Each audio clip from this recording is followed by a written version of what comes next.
Welcome students. Today we will learn about picture composition. You will see this is a very interesting thing which we have to learn.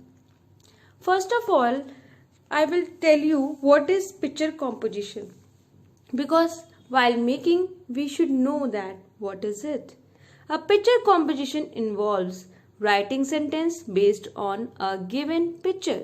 A picture composition requires the writer to carefully observe that given picture and describe it in the form of composition having meaningful sentence.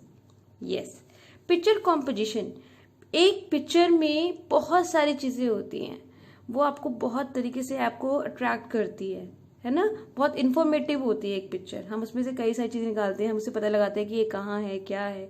तो this is all about the composition only, कि picture में से आप क्या observe कर रहे हो और उसको कैसे डिपिक्ट करते हो वर्ड्स में, ठीक है ना। Your observation from the picture और how your observation you write on the paragraph. So step to write a picture composition or how to write picture composition, this both I will explain you now. तो first rule is look. सबसे पहले क्या होता है, हम किसी चीज को देखते हैं तो first rule is look. Look at the picture very carefully and observe the scene is to be described. Observe the things और action you can see. For example, this picture is a garden, a birthday party, a classroom. आपको सबसे पहले क्या करना है, उस picture को ध्यान से देखना है, ऑब्जर्व करना है, उस सीन को ऑब्जर्व करना है कि वो सीन क्या डिस्क्राइब कर रहा है, वो कहाँ का है, इसमें क्या एक्शन हो रहा है। तो ये चीज़ आपको सबसे पहले पता करनी है कि वो एक्चुअली सीन क्या है, ये किस चीज़ का, या बच्चों के खेलने का सीन है, किस चीज़ का सीन है। First of all you have to look on this, आपको अच्छे से देखना है उसे। देन ऑब्जेक्ट्स, उस पिक्चर में कितने ऑब्जेक्ट्स हैं, then you have to clarify. Identify the objects that are in the picture. There must be several objects in the picture. For example, sun, cloud, trees, flowers, boys, girls, swings, so many things were there. तो आपको वहाँ पे जो है ये पता करना है कि कौन कौन से ऑब्जेक्ट्स हैं बिफोर मेकिंग द कॉम्पोजिशन। फिर आपको ये मेन कैरेक्टर क्या है, once you have observe the object, जब आप उसको ऑब्जर्व कर लेंगे then see who is the main character and what is the main character doing. Then you have to realize कि picture is based on what, इसमें main क्या है, main theme क्या है या मेन कैरेक्टर क्या है। उसके बाद जो है आप उसको आगे further, like a girl is sitting on the bench, a boy is playing on with the ball, है ना। तो यानी कि जो सेंटर पॉइंट क्या है, जो थीम क्या है, या फिर कोई क्या उसमें ऐसे मेन कैरेक्टर्स हैं जिसको आप हाईलाइट कर सकते हो। और इसमें आपको हमेशा प्रेजेंट टेंस का ही यूज करना है। Yes, you always use ISRM and with ING words. आपको वर्ब में ING यूज करना है और ISRM यूज करना है। Like this, it means we have to use the present tense while making sentence, like a boy is playing in the park, the girls are sitting on the bench. Yes, क्योंकि आप वो चीजें देख रहे हो, वो चीजें पास्ट वाली बात हो ना, कोई स्टोरी आप नहीं लिख रहे हो ना, आप कोई चीज देख रहे हो उसको लिख रहे हो। तो देख रहे हो मीन्स प्रेजेंट फॉर्म हो गया, है ना। व्हाट वी आर ऑब्जर्विंग, तो वो प्रेजेंट फॉर्म हो गया। तो इसलिए हमेशा ये जो कॉम्पोजिशन होगा, पिक्चर कॉम्पोजिशन, वो किस में आएगा, प्रेजेंट फॉर्म में। Paragraph, always right the picture composition in a paragraph form. हमेशा आप पैराग्राफ फॉर्म में लिखिए, या फिर अगर आप लिख भी रहे हैं लाइन वाइज तो आप उसको नंबर्स मत डालिए। If it is given then you have to write a 10 sentence और the 12 sentence, then only you can write the sentence, but don't put the number.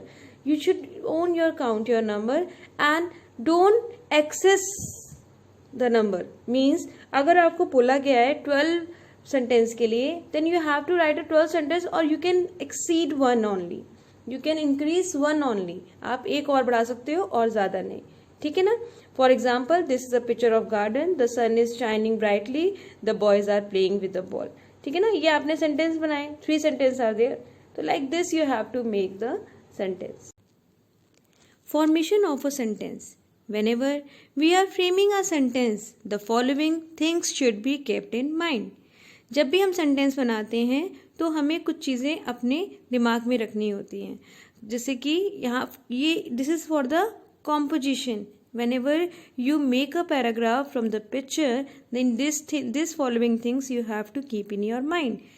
First of all, one thing you have to keep in your mind, whatever you make the sentence, that should be meaningful and complete in their own sense. अपने आप में complete होना चाहिए, ठीक है। जब भी आप पिक्चर से कोई भी चीज़ फ्रेम कर रहे हो, सेंटेंस बना रहे हो, तो उसमें सेंटेंस की जो मीनिंग है वो निकल के आना चाहिए, सेंस निकल के आना चाहिए. You never use begin the sentence with there. There से कभी भी सेंटेंस को यूज़ नहीं किया जाता, it's not a formal. So आप देयर से उसमें सेंटेंस कभी भी स्टार्ट नहीं करेंगे. Then you have to use women for female, man for male. आपको वुमेन यूज़ करना है फीमेल के लिए और मैन यूज़ करना है मेल के लिए, लाइक जैसे हम बॉयज़ और गर्ल्स यूज़ करते हैं, ठीक है, और चिल्ड्रन यूज़ करते हैं. So do not use words like mother, father, grandfather, grandmother, lady and gentleman extra. So आप इस तरह के वर्ड्स यूज नहीं कर सकते, because you can't know the person who is standing over there, that is mother, father, grandfather, grandmother. You just imagine of that ना, you can't depict that कि ये वही चीज़ है ना. तो आप पर्टिकुलर एक चीज़ में स्ट्रिक्ट नहीं हो सकते, इसलिए आप इस तरह की वर्ड्स को आप यूज नहीं करेंगे, आप सिंपल सेंटेंस फ्रेम करेंगे. Conclusion. Wind up the picture composition with some interesting observation. The last line could be the most impressive part of your composition. जब भी आप कंक्लूजन निकालते हैं किसी चीज़ का, मीन्स यहाँ पे कंक्लूजन किस चीज़ का हमेशा अच्छा होना चाहिए, मतलब रिजल्ट आउटकम क्या निकल के आया, इट शुड बी गुड. तो here also when you closing the sentence, जब आप कंक्लूजन मीन्स जब आप एंड अप कर रहे हैं किसी चीज़ को, तो वो इंटरेस्टिंग होना चाहिए, उसको फ्रूटफुल होना चाहिए एक तरीके से, है ना. कभी भी किसी चीज़ का फल जो है वो अच्छा होता है, या फिर आपने मूवीज़ में देखा होगा, अगर आपको एंडिंग फ्रूटफुल लगती है या फिर एंडिंग जो है वो आपको इंटरेस्टिंग लगती है, तो आपके लिए वो वर्दी होता है. आपको मूवी देखना वो वर्दी लगता है, आपको लगता है कि नहीं अच्छी थी मूवी. और जब उसकी पूरी मूवी अच्छी हो, उसके बाद एंड जो है वो एकदम ऐसी बोरिंग सा दे दें या फिर कुछ एकदम ऐसी जिससे कि एकदम पकाऊ सा दे दे, तो फिर वो आपको कैसा लगेगा, इट्स नॉट इंटरेस्टिंग. मतलब एंड के लिए हम लोग we are waiting for always for the end ना, तो इसलिए एंड जो है वो हमेशा इंटरेस्टिंग होना चाहिए. जो भी आपकी ऑब्जर्वेशन है वो एकदम लास्ट में आप जो है उसको एक हमेशा इंटरेस्टिंग एंड ही आपको देना है.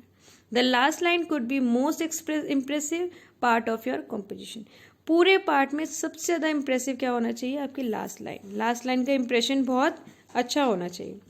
The final draft should be checked truly for correct punctuation marks and grammatical construction and spelling. आपको इसमें पूरी तरह से जो आपको चेक कर लेना है कि पंचुएशन मार्क प्रॉपर होना चाहिए, ग्रामेटिकल कंस्ट्रक्शन मतलब आपने जो ग्रामर उसमें कंस्ट्रक्ट की है वो गलत नहीं होनी चाहिए, स्पेलिंग एरर नहीं होनी चाहिए. तो ये सारी चीज़ों का आपको हमेशा इसमें एंड तक में ध्यान रखना होता है. I am giving you one example like this. This is the picture of a, what is the picture? What do you think? हम इसमें क्या ऑब्जर्व करते हैं कि ये किसकी थीम है, ये एक पिकनिक लग रहा है ये, ठीक है. यहाँ पे 2 trees हैं, plants है, green grass है, 8 children है, chef है, a boy watching chef और mat है, basket है, jug है, plate है, glass है, और भी बहुत सारी चीज़ें आप ऑब्जर्व कर सकते हैं.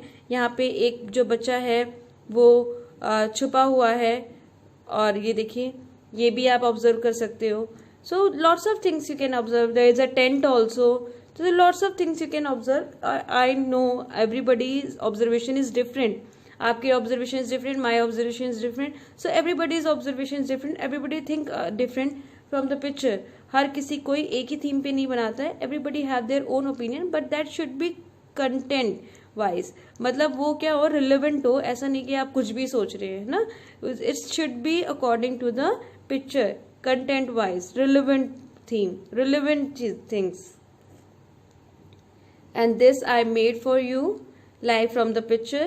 The things we have carry on. The children are out for a picnic. It is a beautiful place. There are 2 coconuts trees and a few plants. Lush green grass is all around. There are 7 children enjoying themselves and one is hiding somewhere. There is a chef cooking for them and a boy is learning how to cook. They have put a big tent for themselves. A mat is spread out with a basket, glass plate, a jug on it. Clouds are also there in the sky. Children are eagerly waiting to eat. One boy is hiding behind the plants. I think the children are having a lovely time.